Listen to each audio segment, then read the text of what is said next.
না বলেন? এজন্য সন্তানকে দ্বীনের সাথে পরিচয় করায় দেন, আল্লাহ তাআলার সাথে পরিচয় করায় দেন। যদি আল্লাহ তাআলার সাথে আপনি আপনার সন্তানকে ধর্মের সাথে, আল্লাহ এবং তার রাসূলের সাথে যদি সম্পর্ক করায় দেন, কিয়ামতের দিন অন্তত সন্তান আপনার নামে আল্লাহ তাআলার আদালতে নালিশ করার সুযোগ পাবে না। আর যদি আপনি আপনার সন্তানকে ধর্মীয় শিক্ষা দিতে না পারেন, আল্লাহ এবং তার রাসূলের সাথে যদি আপনার সন্তানের পরিচয় না হয়, বাবা, কিয়ামতের কঠিন ময়দানে যখন সন্তানের জন্য জাহান্নামের ফয়সালা হয়ে যাবে, সন্তান আল্লাহ তাআলার কাছে ফরিয়াদ করবে, আয় আল্লাহ, আমার বাবা আমাকে দুনিয়ায় শিক্ষা দিছে, দুনিয়ার ধন সম্পদ অর্জনের শিক্ষা দিছে, কিন্তু কখনো আপনার সাথে আমার বাবা আমাকে পরিচয় করায় নাই, ধর্মের সাথে পরিচয় করায় নাই, ইসলামের সাথে পরিচয় করাই নাই। আজকে যেহেতু আমাদের জন্য জাহান্নামের ফয়সালা হয়ে গেছে, আমাদের মা বাবাদেরকে একটু আমাদের সামনে নিয়ে আসুন, আমাদের মা বাবাদেরকে একটু সামনে নিয়ে আসুন। আল্লাহ তাআলা ফেরেশতাদেরকে আদেশ করবেন যে যাও, আব্দুর রহমান আব্দুস সাত্তারের মাকে তুমি নিয়ে আসো। তার মাকে নিয়ে আসা হবে, বাবাকেও নিয়ে আসা হবে।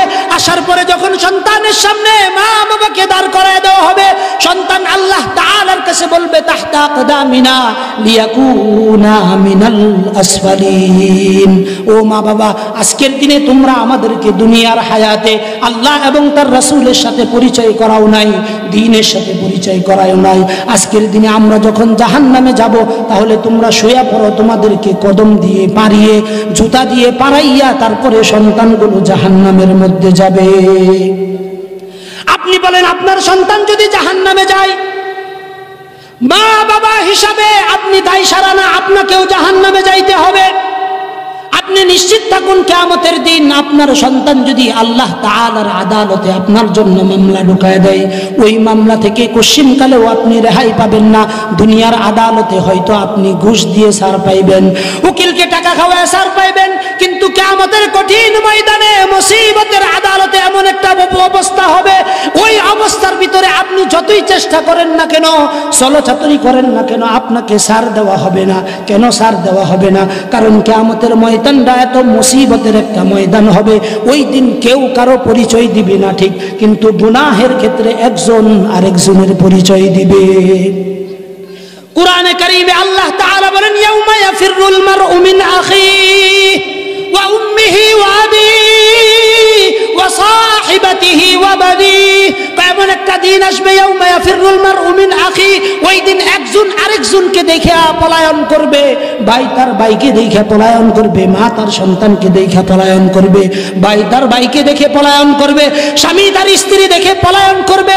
এমন একটা কঠিন মুহূর্তে যেদিন কেউ কারো পক্ষে সাফাই গাইবে না, ওই দিন শুধুমাত্র নিজের নাফসি নাফসি করবে। ওই দিন যেন আপনার একজন সন্তান আপনার জন্য সুপারিশকারী হয়ে যায়, আপনার একজন সন্তান যেন আখিরাতের ময়দানে আপনার জন্য জান্নাতে যাওয়ার কারণ হয়ে যায়, এমন নেককার সন্তান আমরা সকলেই দুনিয়াতে তৈয়ার করে যাইতে রাজি আছি কিনা বলেন? চিল্লায়ে বলেন আল্লাহু আকবার। আমরা আমাদের সন্তানদেরকে দ্বীন শিক্ষা দেব, দ্বীনের সাথে সম্পৃক্ত করব, দ্বীন শিখিয়ে তারপরে যাব। চেষ্টা করব, যদি সন্তানকে যতটুকু আমি শিখাইতে পারি ততটুকু আমি চেষ্টা করব যেন আমার সন্তান দ্বীন শিখে যায়, দ্বীনের সাথে যেন সম্পৃক্ত রাখে।